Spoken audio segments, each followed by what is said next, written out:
함께 이 말씀을 읽도록 하겠습니다. 도적이 오는 것은 도둑질하고 살인하고 멸망시키러 오지 내가 오는 것은 양들로 생명을 얻고 더 풍성을 얻게 하려 함이라. 아멘. 서로 인사합시다. 반갑습니다. 반갑습니다. 네.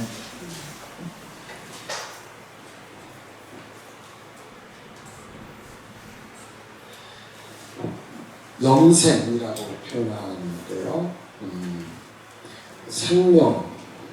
생명. 우리말 성경에 영생을 얻게 하려 합니다. 또 생명을 얻게 하려 합니다. 이렇게 되는데 다 같은 말입니다. 헬라어로는 조회라는 단어를 씁니다. 사실 교회에 주신 가장 기적적인 사건, 물론 여러 가지 많은 기적들이 있습니다. 그런데 정말 교회에 가장 기적적인 사건이 뭐냐? 하나님께서 우리에게 조회, 당신의 생명을 주신 것입니다. 이 생명을 주셨다고 하는 것은요, 엄청난 것입니다. 죽었던 생명이 살아나는 것이죠. 요한복음 5장 26절에 한번 같이 읽어봅니다. 시작. 아버지께서 자신 안에 생명을 지니신 것 같이 아들에게도 생명을 주시어 아들 안에 지니게 하시니라. 당신의 하나님께서는 자기 자신의 생명을 지니고 계셨다. 이 생명은 정말 영원히 멸망받지 않는 생명, 영원한 생명, 풍성한 생명, 능력의 생명, 상상할 수 없는 이 하나님의 생명, 이 생명을 가지고 계셨는데 이 생명을 누구에게 주셨냐? 아들 예수에게 주셨다. 그래서 그 아들 예수를 이 땅에 보내셔서 이 땅에 오신 그 예수를 우리가 받아들이는 사람들, 그래서 예수님을 영접하는 사람들에게는 하나님의 자녀가 되는 권세를 주셨다. 이렇게 기록하고 있죠. 요한복음 1장 10절. 그래서 여러분 한번 생각해 보세요. 사람이 부모가 자녀를 낳잖아요. 우리들은 사람의 생명을 가지고 태어납니다. 그래서 사람의 역할을 합니다. 근데 사람이 아무리 나쁜 짓을 하고 정말 사람들 왜 저렇게 생활할까? 그래 사람들이 왜 개만도 못해 돼지만도 못해 이런 동물들의 그 이름을 빌려서 표현을 하지만 그렇다고 그 사람이 개가 돼지가 아니죠. 여전히 사람의 것입니다. 마찬가지로 하나님께서 당신이 가지고 계신 그 생명을 우리에게 주셨다고 하는 것은요, 우리가 아무리 못나더라도 여전히 예수님을 영접한 거듭난 사람들은 하나님의 생명을 가졌기 때문에 하나님의 자녀가 이렇게 말하는 것입니다. 할렐루야. 그러니까 하나님의 생명을 가졌다고 하는 것은 어마어마한 것입니다.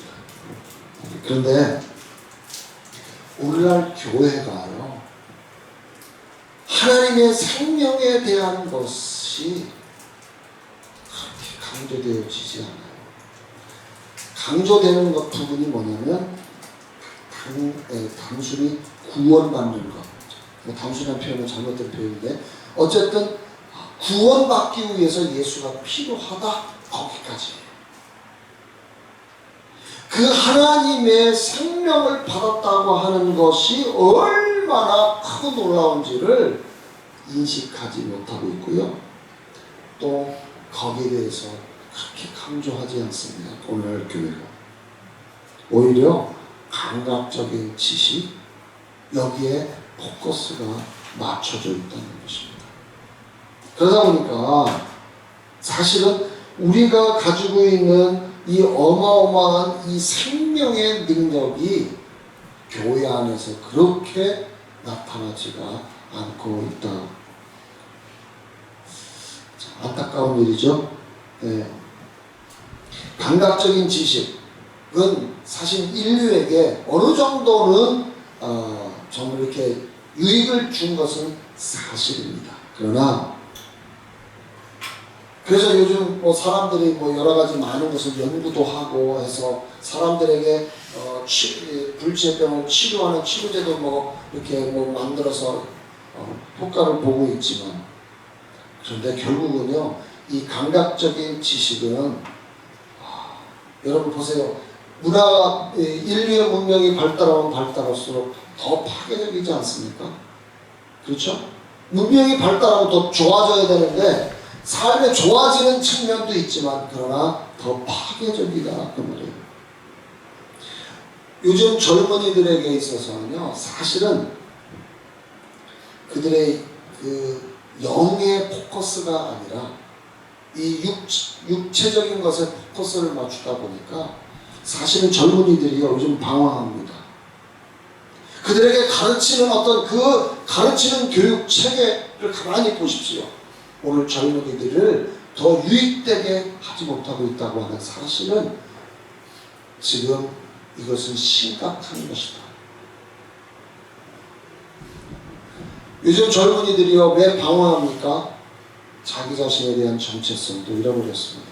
자기 자신들이 누군지도 몰라요. 그리고 그들에게 가지고 있는 어마어마한 능력들을 다 잃어버리고 있습니다. 알지를 못하고 있죠. 그러다 보니까 그들은 점점 더 생각 자체가 정말 합리적인 생각이 아니라 굉장히 무서운 생각들로 지배를 받고 있다. 결국은 하나님을 잃어버렸다 그 말이죠.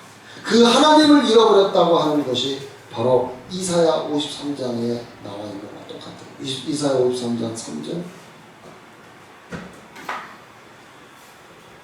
네. 여러분 이 예수님께서 핍박을 쭉 받았다는 내용들이 기록되면서 그래서 5절 6절 그래서 우리는 모두 양같이 길을 잃어 각자 자기의 길로 돌이켰어. 자기의 길로 가는 거예요. 하나님을 찾지 않아요. 그런데 솔직한 예로 하나님을 찾지 않는다고 해서 하나님이 안 계시냐? 아니 하나님은 계시죠. 그렇다고 그들이 찾지 않는다고 해서 그들의 그 갈망함, 신을 찾고자 하는 그 갈망이 없느냐? 다 있어요. 그래서 여러분 가만히 보십시오. 젊은이들이 왜 점집에 가죠? 왜 자꾸 내 미래에 대해서 알고 싶어서 다 점보러 다닙니다. 사실은 온 인류의 마음속에는요 다 신을 찾고자 하는 갈망함이 있어요. 그 참신을 찾지 못한다는 거죠. 그런데 참신을 알지 못하고 헛된 신들을 찾는 것이 문제죠. 이제 우리 기독교가 바뀌어야 됩니다. 이제 어디에 관점을 가져야 하나님의 생명에 관심을 가져야 합니다. 다시 말하면 여러분 이 생명이 이제 우리에게 어떻게 주어지느냐? 예수님께서 죽으시고 장사 지냈다가 부활하시고, 그렇죠? 부활하신 그것을 오늘 우리에게 부활의 생명을 우리에게 주셨죠. 성령님을 통해서 그 부활의 그 생명을 알게 하셨죠. 결국 그분을 모셔드릴 때에 부활하신 그 예수님을 모셔드린다고 하는 것은 다시 말하면 하나님이 가지고 계신 그 생명을 아들에게 줬잖아요. 그 생명이 오늘 우리 안에 들어온다는 것이죠. 그래서 오늘 우리는 거듭났고 우리는 이제 그 생명으로 살아가는 존재가 되었다. 그러면 여러분 이제 우리는 두 번 태어나는 것입니다. 첫 번째는 육신에서 사람의 생명으로 태어납니다. 그래서 우리는 사람의 본성을 가졌다라고 말하죠. 그런데 이제 우리가 예수 그리스도를 영접한 사람들은, 다시 말하면 거듭난 사람들은 하나님으로부터 하나님의 생명으로 새롭게 태어난 존재들이 된 것입니다. 그래서 우리는 이 영생을 가졌다, 생명을 가졌다, 그 말은 다시 말하면 하나님의 본성을 가졌다, 그 말입니다. 그래서 하나님의 본성을 가진 순간 인간의 그 본성은 없어진 것입니다. 그래서 예수 믿는 사람들, 거듭난 사람들은 더 이상 인간의 생명, 다시 말하면 인간의 본성은 더 이상 갖지 않습니다. 하나님의 본성만 가질 뿐입니다. 그러면 여러분 보세요. 많은 크리스찬들이 그럼에도 불구하고 하나님의 생명에 대한 이 부분이 약하다 보니까 여전히 그들은 사람의 본성, 인간의 본성, 육체의 본성을 계속해서 그 부분으로 포커스를 맞추고 있다는 거예요. 여러분 생각해보세요. 모든 교육, 우리나라의 교육책이 전 세계 그 공교육이라고 하는 모든 교육은 어디에 포커스를 맞춰요? 감각에, 육체에. 그런데 그 개선이 됩니까? 어느 정도는 효과가 있죠. 그러나 근본적인 해결책은 아니라는 것입니다. 그래서 오늘 교회가 빨리 이것을 회복해야 합니다. 여러분, 교회는 하나님의 생명에 대한 이 부분을 더 확대시켜야 합니다. 오늘날 이 하나님의 생명에 대한 부분들이 너무 간과됐어요. 여러분이 가지고, 그러면 한번 이런 질문을 할 수가 있죠. 여러분들은 거듭났습니다. 하나님의 생명을 가진 자들입니다. 얼마나 인식하십니까? 그 하나님의 생명에 대한 부분을 얼마나 인식하십니까? 우리는 새로운 피조물에 대한 이 계시를 가지고 있습니다. 새로운 피조물에 대한 계시를 가지고 있는 저와 여러분들, 그래서 이 새로운 피조물이라고 하는 거듭난 이 존재들, 그래서 저와 여러분들은 새로운 피조물로서 살아가고 있는데 과연 그 하나님의 생명을 그렇다면 얼마나 더 인식하느냐, 그 말이에요. 생명에 대한 정의가 네 가지가 있어요. 첫 번째, 조에, 헬라어죠. 하나님의 생명, 영원한 생명, 그렇죠? 네, 하나님의 본성, 예수님께서 이 땅에 오시면서 가지고 오신 생명. 그래서 요한복음 1장 4절에 이렇게 말씀하십니다. 보세요. 자, 그분 안에 뭐가 있으니? 생명이 있었으니 그 생명은 사람들의 빛이다. 그분 안에, 누구 안에? 예수 안에 뭐가 있어요? 생명이 있었으니. 왜? 요한복음 5장 26절에 하나님께서 당신이 가지고 있는 생명을 아들에게 줬다라고 말하고 있습니다. 그러니 그분은 하나님의 여전히 예수님 안에도 하나님의 생명이 있다. 근데 그 생명은 사람들에게 빛이 되었다. 그래서 그 생명을 받아들이는 사람들은 빛이에요, 빛. 여러분은 그래서 빛나는 존재들입니다. 할렐루야. 여러분들은 빛이 나는 존재. 하나님의 생명을 받은 사람들은요, 빛이 날 수밖에 없습니다. 그래서 마태복음 5장에 보면 뭐라고 해요? 너희는 세상의 빛이니. 할렐루야. 우리는 세상의 빛을 비춰야 합니다. 여러분, 그런데 보세요. 이것만 봐도 하나님의 생명이 사람들에게 빛이 됐다고 하면 우리 예수 믿는 사람들은 세상에서 빛이 되어야 되지 않겠습니까? 근데 빛으로 살아갑니까? 이 생명에 대한 부분이 약하다 보니까 빛으로 살지 못합니다. 믿는 자와 안 믿는 자의 구분은 주일날 성경책 들고 교회 가는 것밖에 없어요. 왜?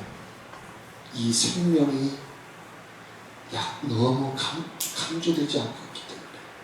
이 생명이 그냥 보통 사람의 생명처럼 그냥 여기지기 때문에 그래요. 그분 안에 생명이 있었으니 그 생명은 사람들의 빛이다.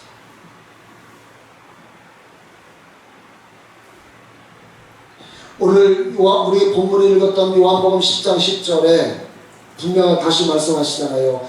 내가 온 것, 예수님께서 이 땅에 온 것은 우리들로 하여금 생명을 얻게 하고, 그래서 저와 여러분들은 생명을 얻은 것입니다. 그런데 그 생명 얻은 걸로 끝나는 것이 아니라 더 중요한 것, 더 얻고 그것을 얻은 다음에가 더 중요한 것, 더 풍성히 얻게 하는 그 생명의 풍성함을 누리게 하려 합니다. 근데 그 생명을 충분히 못 누리고 있다고 하는 거죠. 왜? 이 생명이 강조되어지지 않기 때문에. 하나님의 생명에 대한 인식을 많이 하시기를 바랍니다. 빌레몬서 1장 6절에 그래서 그 말씀하시잖아요. 시작. 이는 너의 믿음의 교제가 그리스도 예수 안에서 내 안에 있는 모든 선한 것을 인식함으로 인하여 효과가 있게 하니라. 여러분, 하나님의 생명을 얼마만큼 인식하느냐에 따라서 그것이 효력이 있다 그 말입니다. 생명을 인식하십시오. 여러분 안에 있는 하나님의 생명을 많이 매일 매 순간 인식하십시오. 그 생명을 인식하는 순간 효력이 있습니다. 효과가 있습니다.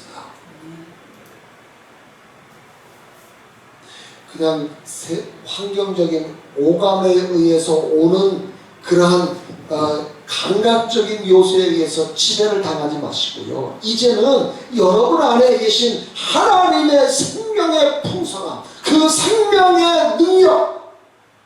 그래서 사도 바울은 이렇게 기도하는 것입니다. 에베소 1장 17절. 우리 너무나 잘 아는 말씀이에요.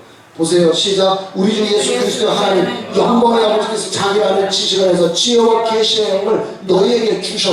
18절. 너희의 지성의 눈을 밝혀서 너희와 하여금 그의 부르심의 소망이 무엇이며 성도들 안에 있는 그의 유업의 영광의 풍성함을. 보세요.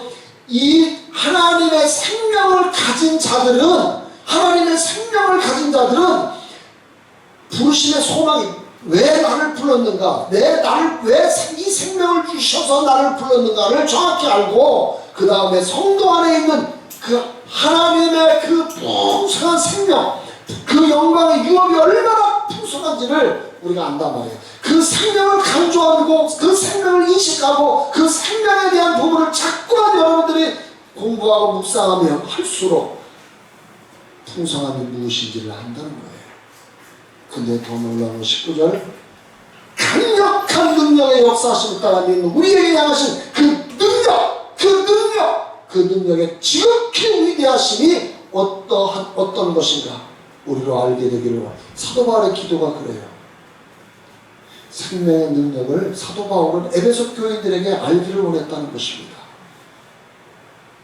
우리도 이 하나님의 생명을 통해서 그 생명을 가진 자가 얼마나 그 생명의 강력함을 여러분 아셔야 돼요. 그 알고 그를 행동으로 옮기셔야 됩니다. 아멘. 이게 하나님의 조회예요.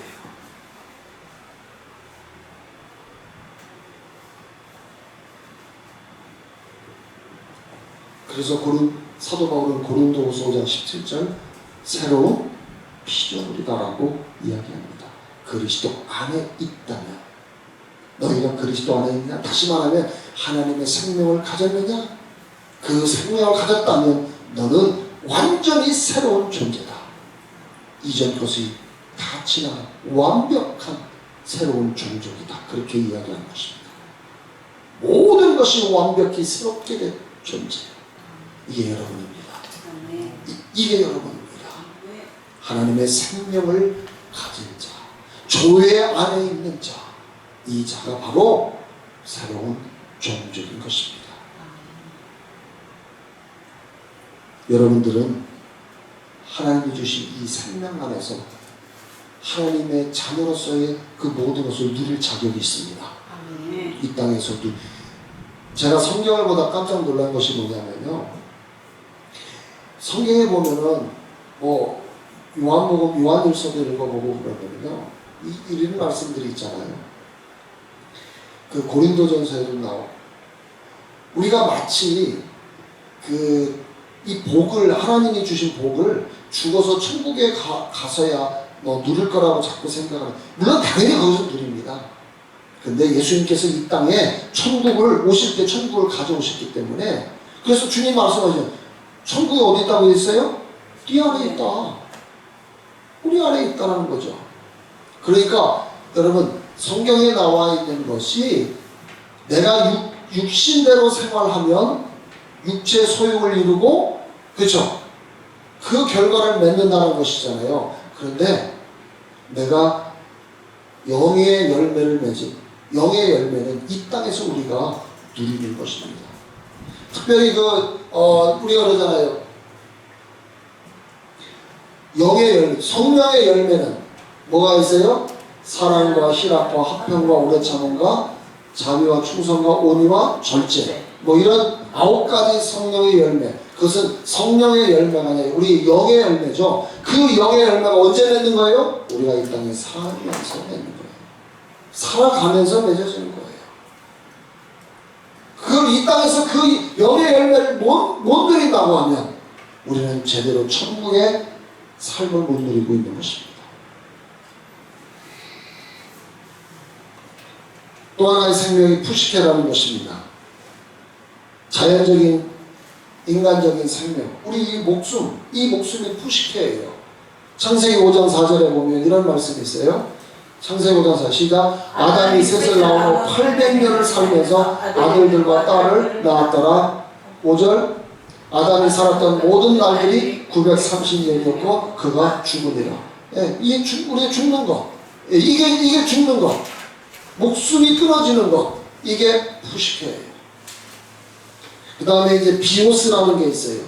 마가복음 12장 42절, 마가복음 12장 42절 시작. 그때 한 가난한 과부가 와서 두 랩다 곧 한 고드란트를 넣으니라. 주께서 제자를 불러 그들에게 말씀하시를 진실로 내가 너에게 말하노니 이 가난한 과부가 연못에 넣는 모든 사람보다 더 많이 넣었도다. 여러분 과부는요, 두 랩들이 생활비 전부예요. 이걸 생활비 전부를 헌금했기 때문에 그는 생활비가 없어요. 그럼 어떻게 돼요? 굶어야 돼요. 이게 비오스예요. 비오스 생명.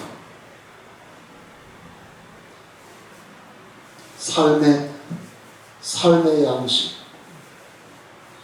그 다음에 이제 아나스트로페는 이거는 좀 여러분 성경의 갈라디아서 1장 거기 찾아보면 사도 바울이 그 예루살렘에서 상당히 많은 사람들에게 영향력을 줬죠. 나쁜 영향력을. 그것이 이제 어지러운 태도 이런 표현되는데 어쨌든 이런 거 다 필요 없고요.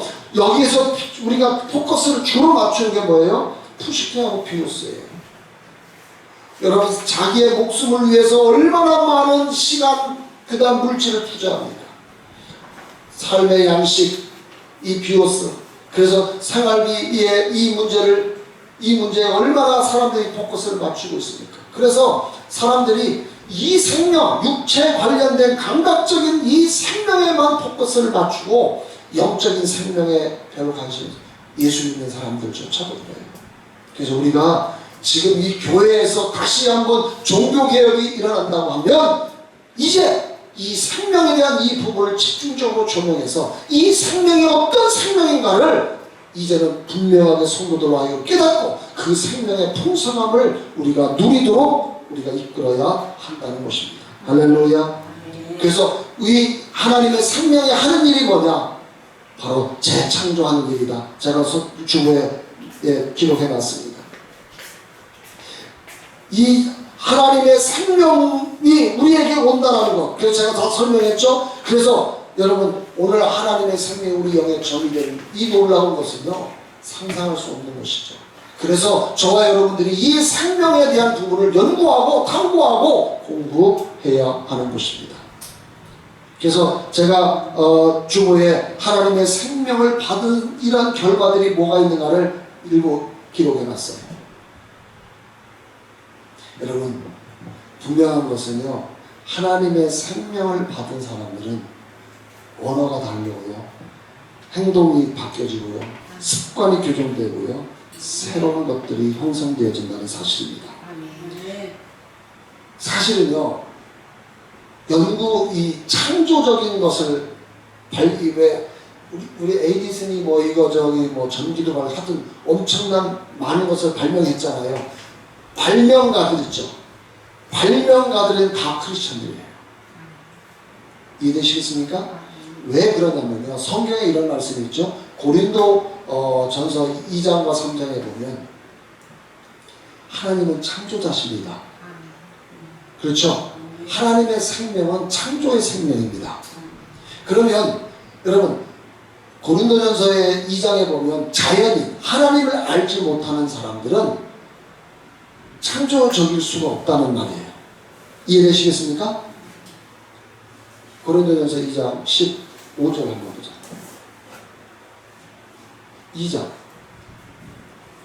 2장 10.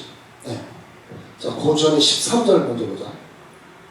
자, 시작. 또한 우리가 말하되 인간의 지혜로 가르치는 말을 아니하고 성령께서 가르치는 말로 하는 영적인 일들은 영적으로 비교해요. 우리말로 바꿔봐. 우리말 개화하고는 신령한 일은 신령한 것으로 분별되어진다. 영적인 것은 영적인 것으로 분별된다는 것이죠. 그러니까 영적이지 않는 사람은 분별할 수가 없다 그 말이에요. 이해되십니까? 14절. 그러나 자연이나 하나님의 영의 일들을 받아들이지 아니하니 이는 그 일들이 그 사람에게서 어리석게 여겨지기 때문이에요. 또 알 수도 없나니 이는 그 일들이 영적으로만 분별이 되기 때문이다. 그래서 발명하고요 무엇을 우리에게 인류에게 많은 공헌을 했던 사람들은 다 크리스천들이었어요. 이게 놀라운 것입니다. 그렇다면 여러분 크리스천들이 창조적인 능력이 있고 뛰어나다는 사실을 아셔야 됩니다. 왜? 하나님의 생명을 가졌기 때문에. 새로운 것을 만들어낸 모든 그 사람들은 크리스찬이라는 사실. 그런데 크리스찬이 아닌 사람들은요 있는 것에서 조금 발전시키는 것밖에 없다는 사실 아셔야 돼요. 할렐루야. 극악한 범죄자가 복음 전도자가 설교자가 되고요. 도박꾼, 불량자. 여러분 예수가 받아들이는 그러한 집회에 예수를 받아들이는 사람들이 많은 간증들이 그래요. 구걸하고 정말 거짓골도 그런 상거짓골로 다니는 머리도 막 길고 수염도 길고 옷은 걸치는 말치는 이런 아주 그러한 사람 불황자가 예수를 만나고 생명을 만나니까 말쑥한 신사로 바뀌는 또 이 놀라운 게 이것이 많은 지금 일들이 일어나고 있는 과거서부터 현재까지 그런 일들이 계속 진행되고 있다는 사실이에요. 근데요 제가 놀라운 이 책을 하나 보니까 이런 글이 있어요. 하나님의 생명을 가진 부모에서 태어난 자녀들은 범죄자가 될 수 없다는 사실을 아십니까?